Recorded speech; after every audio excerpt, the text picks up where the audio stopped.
I was a video game developer in Silicon Valley, and then I became an investor in the video game industry. My background's in computer science. And what happened was after I sold my last video game company back in 2016, so we're talking 7 years ago now, 8 years ago now, and I put on a virtual reality headset and started playing a VR ping pong game.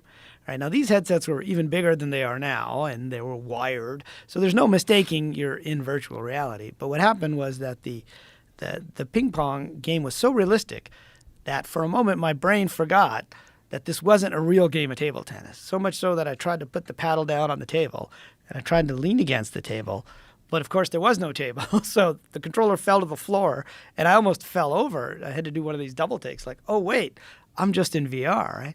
So I started to think about how long would it take us to build something like the Matrix, something that's so immersive that you would forget, right, that you were inside a video game. And so that led me to this idea of the simulation point, which is a kind of technological singularity.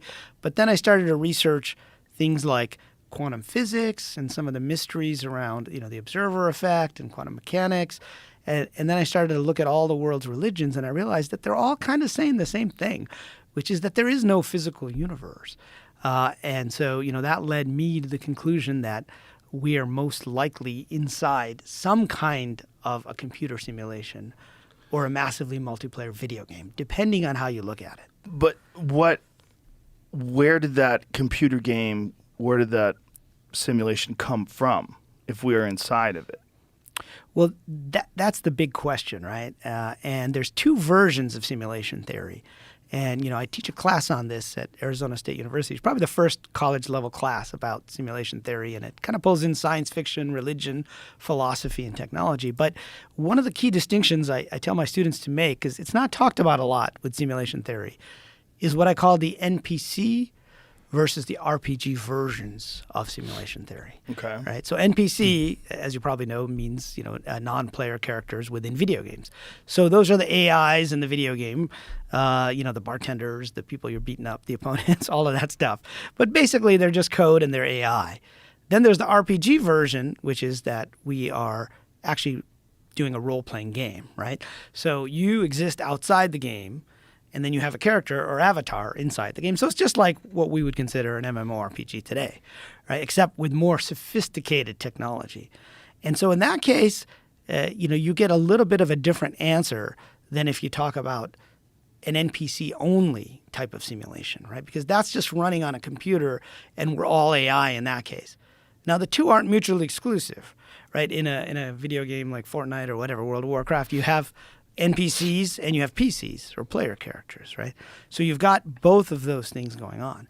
And so depending on how you look at it, you might come to different answers about who's outside the simulation, which would answer the question of who made the simulation, right? Yeah.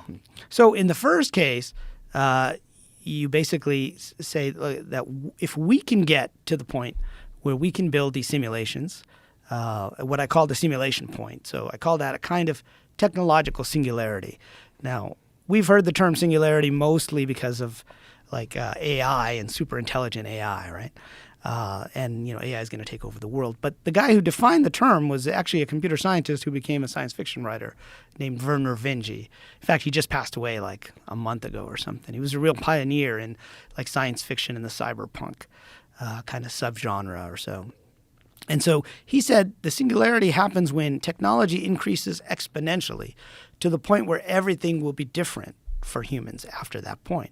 Now, he gave 4 different ways we could reach the singularity. Most of us talk about only one, which is AI starts to become super intelligent and it grows exponentially and everything will be different. But I think this idea of the simulation point where we can create simulations that are indistinguishable from reality.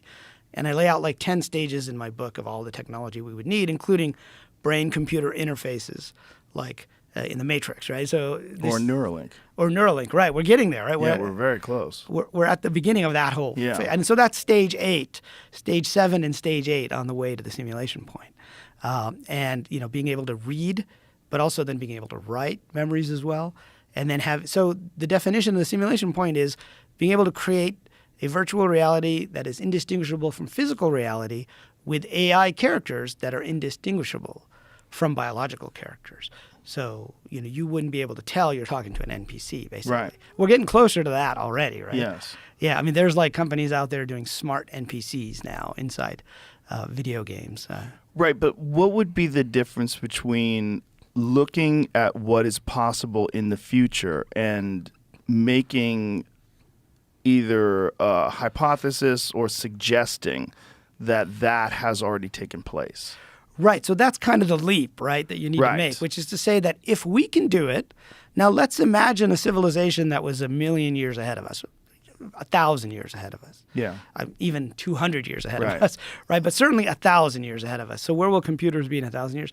They would already have created these types of simulations. Right. Right, because if we can do it, now 50 years ago, we didn't know if we could do it. We didn't know if computers could get to that point. Right? Today, we're pretty sure we can get there. In fact, I'd say that I'm 70% sure that we will get to the simulation point, which means I think there's a 70% chance we're living inside a simulation. And so the point is, if they already got there, they created a whole bunch of simulations, okay? And you can't tell the difference whether you're in the real world or a simulated world, right? So there's 99 of these, there's one of these, but you can't tell the difference. So which one are you more likely in?